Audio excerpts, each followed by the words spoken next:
Buonasera a tutti amici di Angolo Nerazzurro, bentornati sul canale. Dopo quasi 24 ore dal disastro sportivo torniamo su Bosnia-Italia.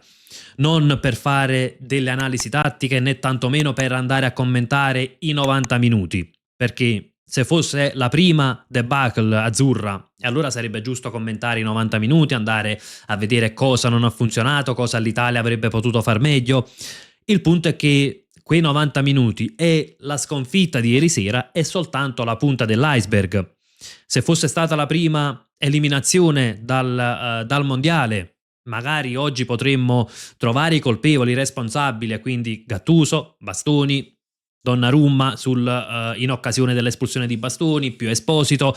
Il problema è che oggi troviamo questi responsabili. 4 anni fa avevamo identificato i responsabili in Jorginho in primis, forse qualcuno diceva anche Mancini. 8 anni fa il responsabile era Ventura.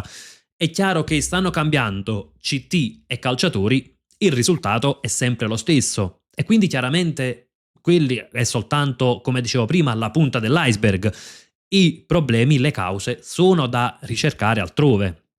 Perché questa è soltanto l'ennesima disfatta, una disfatta che fa un po' il paio con le altre due, quindi è la terza volta che l'Italia salta il mondiale.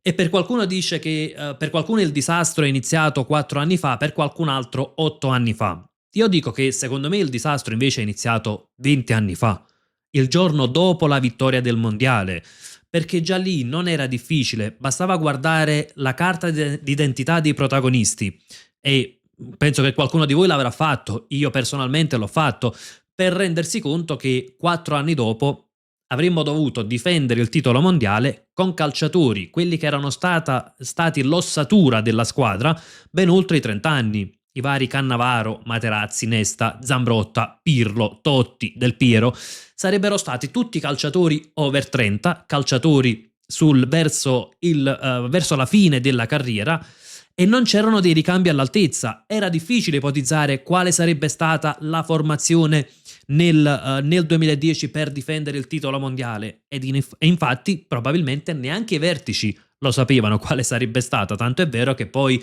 abbiamo assistito nel 2010 un po' ad una formazione che continuava a tenere tanti volti del mondiale 2006, poi man mano è stato un lento ed inesorabile declino del calcio italiano, proprio perché non c'era il ricambio generazionale.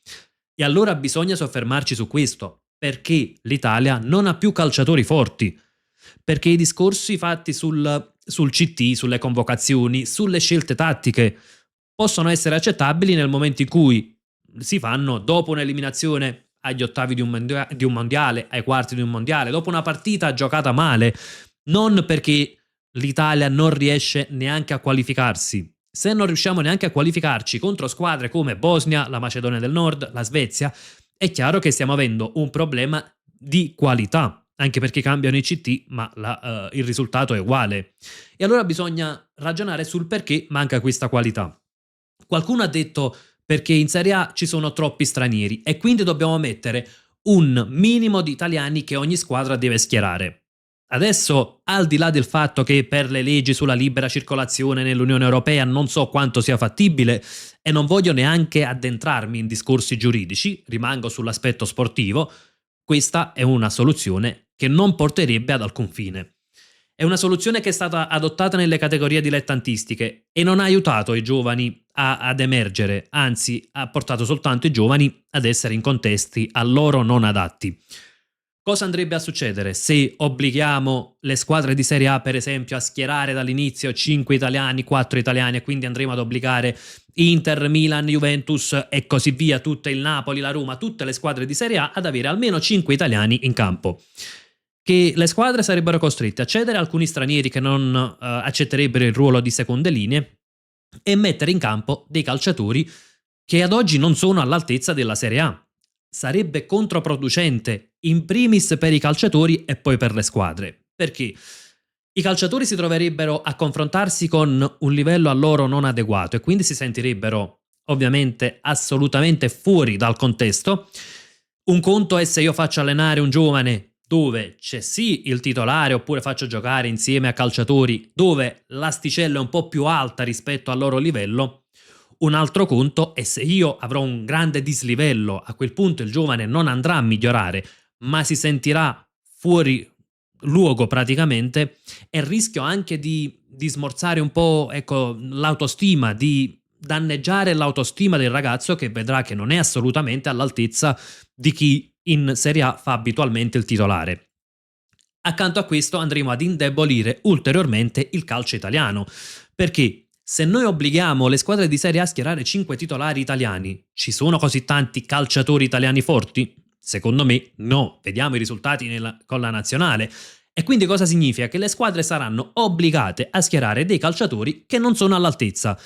Quando andranno soprattutto a confrontarsi in Europa, ci sarà ancora maggior gap tecnico, e quindi col passare degli anni inizieremo a non arrivare neanche più ai quarti o agli ottavi delle competizioni, inizieremo ad uscire al primo turno, col passare del tempo finiremo anche per perdere magari un'altra squadra in Europa, e questo poi significa avere meno introiti e che la forbice tra i club italiani e i club stranieri si allargherà sempre di più. Praticamente, in fin dei conti, non avremo né calciatori pronti per la nazionale, né tantomeno delle squadre di club che possono giocarsi le competizioni internazionali. Ovvio che obbligare a schierare i calciatori italiani non è una strada che porta a grandi benefici. Ho provato anche a vedere nell'ultima giornata di Premier League completa, la 30ª, perché poi la 31ª ha previsto delle partite rinviate per la Coppa di Lega inglese, se non vado errato. Nella 30ª giornata di Premier League, le prime 6 della classifica hanno schierato dal primo minuto complessivamente 19 calciatori inglesi. Le italiane, nell'ultima giornata di Serie A, le prime 6 hanno schierato complessivamente 13 giocatori italiani.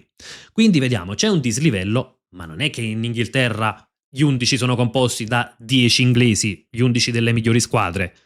La grande differenza è la qualità. Se noi riusciamo a creare calciatori giovani italiani di grande qualità, troveranno posto in Serie A. Le squadre italiane punteranno sul giovane italiano che è davvero forte.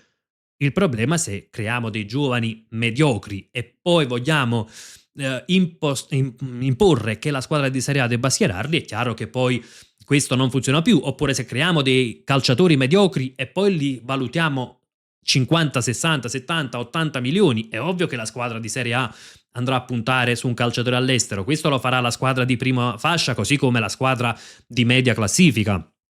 E allora a questo punto bisogna chiedersi: perché non stiamo più creando calciatori italiani? Quale può essere il modo per tornare a creare talento italiano? E a questo punto bisogna agire dalla base della piramide, perché quella che vediamo in Serie A, quella che vediamo alle qualificazioni del mondiale, è solo la punta della piramide. Il problema, secondo me, poi aspetto anche la vostra nei commenti, sta alla base. Perché in Italia non escono più calciatori forti? E allora a questo punto bisogna interrogarsi anche sui metodi di lavoro. In primis, secondo me, in Italia si sta un po' soffocando il talento, e quindi quello che sentiamo dire spesso, troppa tattica, si punta tanto sul fisico, è un qualcosa che poi automaticamente va a soffocare il talento, perché un dodicenne o un tredicenne potrà anche avere talento nel dribbling, qualità tecnica, ma se noi gli imponiamo che deve passare il pallone, che non deve provare la giocata, che non deve puntare l'avversario, a 12 anni quel talento sarà soffocato.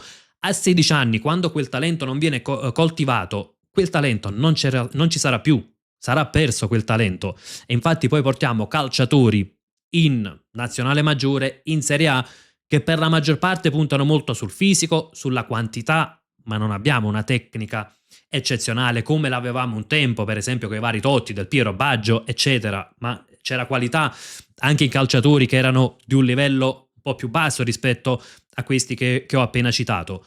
Quale potrebbe essere una soluzione?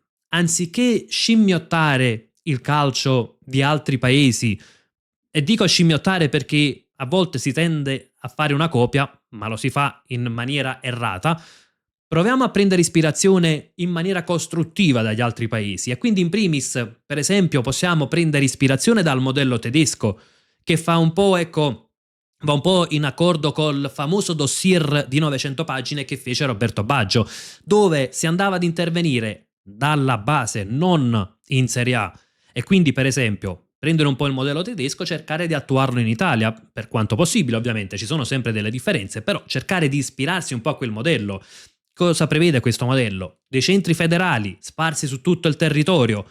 In questi centri federali andranno calciatori più bravi tra le varie squadrette, tra le varie scuole calcio, e nei centri federali andranno a fare un allenamento aggiuntivo a quello che già fanno con le loro squadre di club. In questi centri federali ci lavorano tecnici della federazione e scouting della federazione, e qui arriviamo a ciò che sosteneva Roberto Baggio, di creare istruttori preparati sia dal punto di vista tecnico sia dal punto di vista umano e psicologico. E nel momento in cui noi avremo nei centri federali un tecnico della federazione, non ci sarà più un risultatismo estremo, perché è l'unico modo per avanzare, per fare carriera, per ottenere qualcosa in più. Se il tecnico è pagato dalla federazione, il suo scopo non sarà il risultato finale, sarà formare dei talenti. Stessa cosa lo scouting che viene pagato dalla federazione, che è ingaggiato direttamente dalla federazione.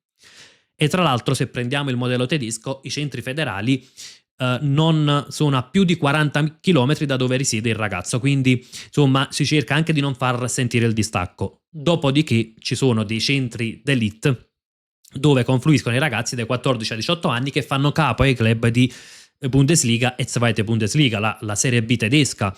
Ecco, potremmo cercare un po' di copiare questo modello ed eventualmente, per invogliare anche i club a puntare sui ragazzi italiani, quindi di non puntare soltanto alla vittoria finale del campionato, ma cercare di far sviluppare i ragazzi, si potrebbe magari prevedere anche un premio per chi fornisce dei calciatori ai centri federali, per chi fornisce calciatori ai centri d'elite, per chi poi fornirà calciatori alle varie l'Under 21 per esempio, alla nazionale maggiore.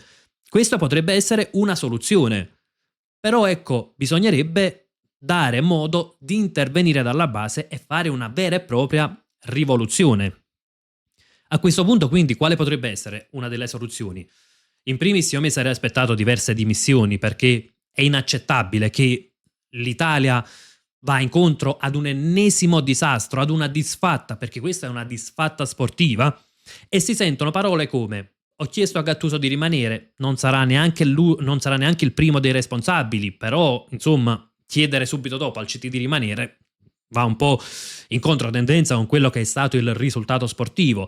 Poi Gravina ha parlato di calciatori eroici, ma è chiaro il concetto: l'Italia salterà il mondiale, qualcosa che un tempo era assolutamente inimmaginabile, qualcosa che era fuori assolutamente da ogni logica. Oggi quasi lo stiamo assorbendo come se fosse normale, almeno da parte dei vertici. Poi ovviamente da parte di noi tifosi assolutamente no, è la maglia che indosso anche oggi, è perché c'è comunque l'orgoglio di essere italiani, però è un qualcosa che sta quasi passando come la normalità, che assolutamente non può essere così.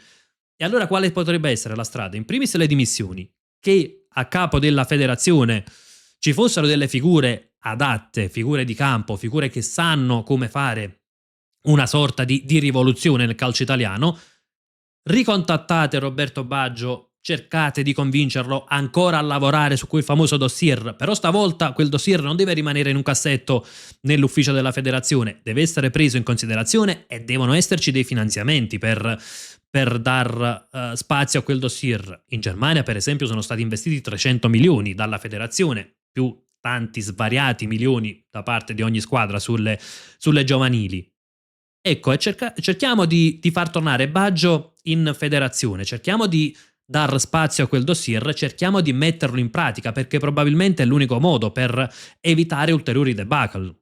E questo non significa che poi fra 4 anni avremo già i risultati, perché forse fra 4 anni faremo ancora fatica a qualificarci, ma fra 10-12 anni inizieranno ad esserci dei risultati da questo lavoro, e quindi sappiamo che se fra 4 anni faremo fatica a qualificarci, sappiamo che però c'è un processo in corso per migliorare il calcio italiano e per non vivere più serate come quella di ieri sera, serate come quelle con la Macedonia del Nord e con la Svezia. Sappiamo che si sta facendo qualcosa per cambiare il calcio italiano e ci sarebbe bisogno soltanto di tempo poi per vedere i frutti del lavoro, che ovviamente non dà i frutti in 2 giorni. Se però continuiamo sulla strada che abbiamo calpestato, su cui abbiamo lavorato finora, su cui hanno, diciamo, lavorato tra virgolette finora, cosa succede? Che non ci sarà alcun dossier, non ci sarà alcuna rivoluzione, Tra 4 anni saremo di nuovo appunto da capo, tra 8 anni la stessa cosa, tra 12 anni esattamente la stessa cosa, poi magari capiterà che per il rotto della cuffia andremo ai mondiali, perché anche ieri sera, poi magari ai rigori saremmo potuti andare ai mondiali, se avessimo capitalizzato un'occasione saremmo potuti andare ai mondiali, ma questa non sarebbe stata la soluzione. Significa andare ai mondiali per il rotto della cuffia, già come andiamo ad approcciare i playoff. Ieri sera avevamo un po' lo stato d'animo come se ci stessimo giocando una finale mondiale e questo la dice lunga sul livello del nostro calcio.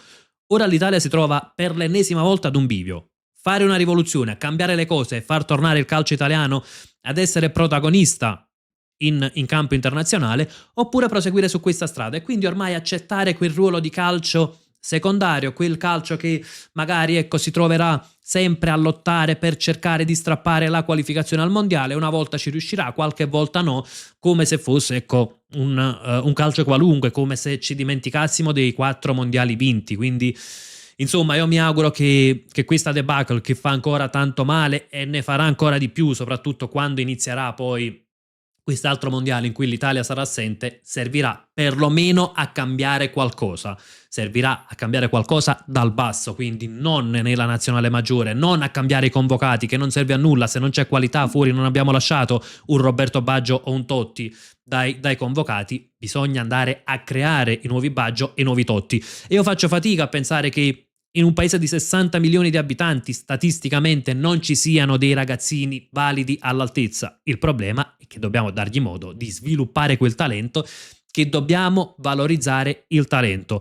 E no, concludo soltanto su questo. Il problema non è che non si gioca più per strada, perché in Norvegia non penso che i ragazzini giochino per strada e il calcio è in netto miglioramento. In Germania i ragazzini non giocano per strada, però hanno strutture, hanno scuole calcio, hanno un sistema che non disperde il talento. Ecco, questo deve essere l'obiettivo dell'Italia per i prossimi anni. Non disperdere più il talento, valorizzare i ragazzi talentuosi, anzi andare a coltivare quel talento per creare i campioni italiani del domani. Non so se questa è pura utopia oppure vedremo qualcosa del genere. Aspetto anche le vostre considerazioni nei commenti. Come sempre, naturalmente, io vi lascio con un gran bel Forza Inter e naturalmente Forza Italia, che ne abbiamo bisogno.